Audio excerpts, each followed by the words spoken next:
마티아 신부의 사목 이야기. 사랑하는 교우 여러분, 지난 사순 제3주간 화요일에 마테오복음 18장 21절부터 35절은 그리스도 신자 공동체 생활에 대한 예수님의 말씀을 모아놓은 18장의 마지막 부분입니다. 18장의 첫 시작은 제자들이 예수님께 하늘나라에서는 누가 가장 큰 사람입니까?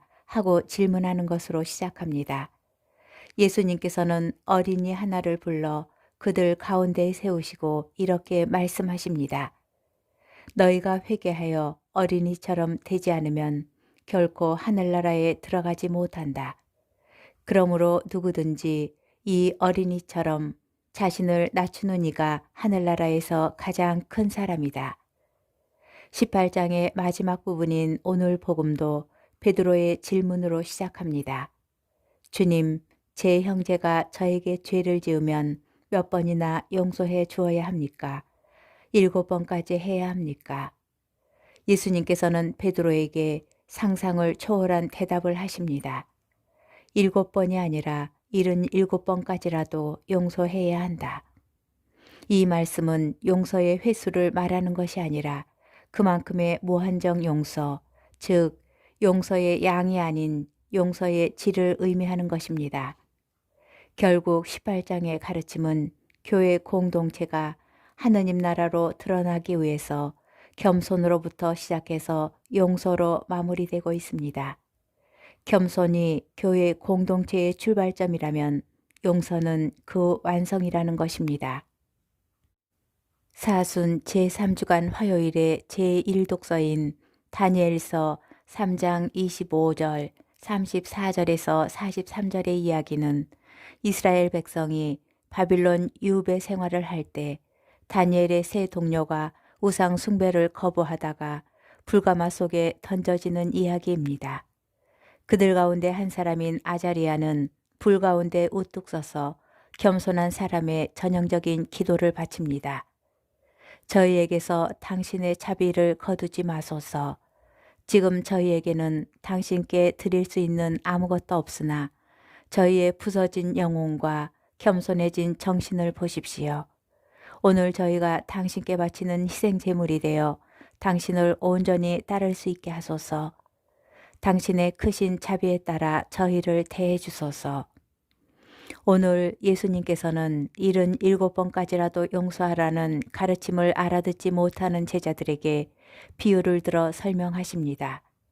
10,000달란트 빚진 사람과 100데나리온 빚진 사람의 이야기입니다.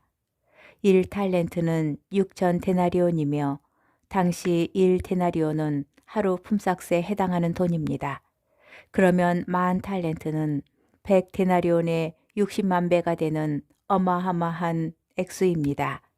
하루 품삯을 10만 원으로 가정해보면 100데나리온은 1,000만 원이고 10,000달란트는 6조 원에 이르는 돈입니다.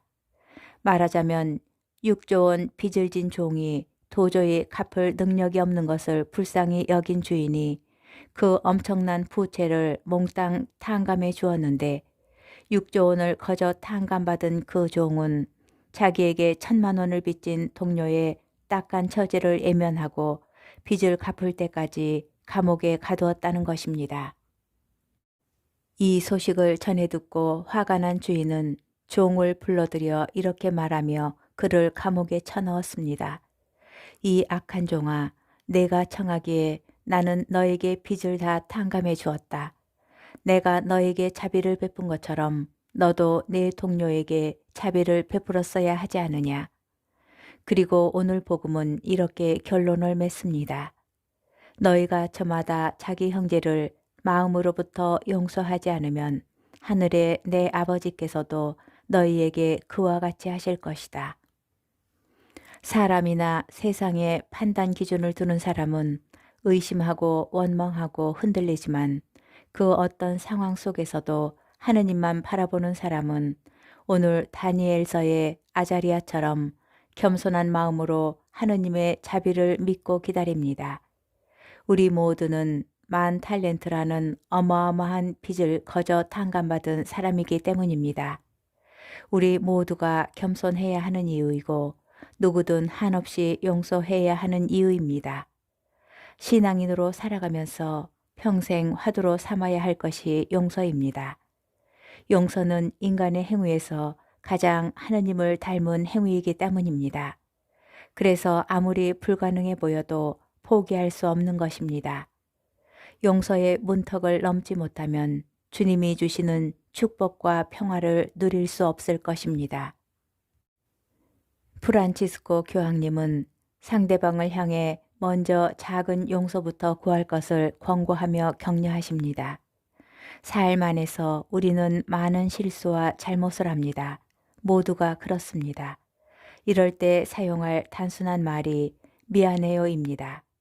그러므로 우리들의 잘못을 인정하고 용서를 청하는 것을 익힙시다.